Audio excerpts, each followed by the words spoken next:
आज देश में एक नया इतिहास बनाने का दिन, आज देश में एक नए संघर्ष का ऐलान करने का दिन, आज देश में एक नया बिगुल बजाने का दिन। क्योंकि बात यह नहीं कि 146 सांसदों को निष्कासित कर दिया गया, बात यह है कि देश की संसद में अब प्रधानमंत्री नरेंद्र मोदी जी ने विपक्ष मुक्त संसद का गठन कर दिया। अगर देश की संसद में चुने हुए प्रतिनिधियों की जगह नहीं, अगर देश की संसद में विपक्ष की जगह नहीं, अगर देश की संसद में सवाल पूछने की इजाजत नहीं, अगर देश की संसद में सरकार की जवाबदेही सुनिश्चित करने की जगह नहीं, अगर देश की संसद में लोगों की आवाज उठाने की इजाजत नहीं, तो फिर संसद की आवश्यकता क्या रह जाएगी।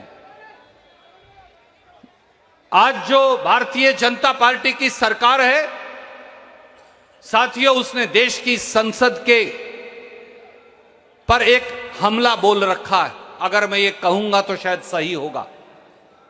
देश के संविधान पर देश की सरकार ने हमला बोला है। देश के संविधान का गला घोटा जा रहा है। आज भारत का प्रजातंत्र खतरे में है। आज संसदीय मर्यादाओं को बुलडोजर के नीचे कुचला जा रहा है। बोलने की आजादी को रौंदा जा रहा है। तो ऐसे में कम से कम भारतीय राष्ट्रीय कांग्रेस और इंडिया गठबंधन के साथी चुप नहीं रहेंगे। हम आखिरी सांस तक लड़ेंगे। 140 करोड़ देशवासियों के लिए लड़ेंगे, संसद के लिए लड़ेंगे, संसदीय मर्यादाओं के लिए लड़ेंगे, संविधान के लिए लड़ेंगे। देश की संसद पर हमला हो जाए, देश की संसद के अंदर लोग घुस जाएं। वो तो नौजवान थे जिन्होंने एक रंग का बम चलाया। हम ये बात कर रहे थे कि अगर ये अंतरिक्ष गैस होती या कुछ और होता तो आज भारतवर्ष की क्या हालत होती। और राहुल गांधी जी ने सही कहा, महंगाई और बेरोजगारी का आलम जब तक इस देश में रहेगा, कोई ना कोई ऐसी दुर्घटना होती रहेगी। आज इंडिया अलायंस के सारे साथी इकट्ठे हुए। ये एक सुखद संदेश है 140 करोड़ भारतीयों के लिए।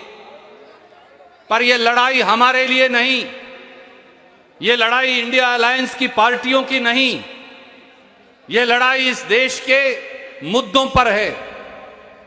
यह लड़ाई इस देश में फैली 45 साल की भीषणतम बेरोजगारी के खिलाफ है। यह लड़ाई हर उस महिला के लिए है जिसके घर का बजट बिगड़ गया मोदी निर्मित, भाजपा निर्मित महंगाई के चलते। यह लड़ाई आर्थिक विषमता के खिलाफ है, जहां मुट्ठी भर लोगों के पास देश की 60% संपत्ति है और 82 करोड़ लोग 2 जून की रोटी के लिए तरस रहे हैं। यह लड़ाई नफरत का वो माहौल जो इस देश में पैदा किया जा रहा है उसके खिलाफ है। यह लड़ाई इस देश की संपत्ति को चंद उद्योगपतियों को बेचने वाली सरकार के खिलाफ है। यह लड़ाई उस विचारधारा के खिलाफ है जो टोपी, पगड़ी, दाढ़ी, कपड़ा, भाषा, उसके आधार पर इस देश को बांटने में लगी।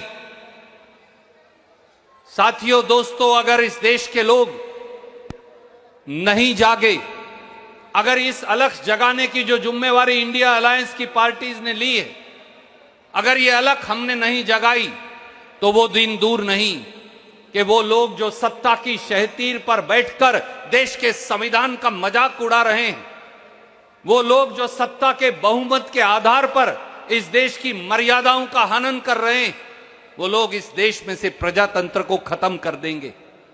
इसलिए ये लोकतंत्र बचाओ, भारत बचाओ की लड़ाई, और इस लड़ाई में आए एक एक साथी का, चाहे वो आखिरी पंक्ति में खड़ा हो, चाहे वो दिल्ली पुलिस के बैरियर्स के पार खड़ा हो, उसे आने की इजाजत नहीं दी जा रही।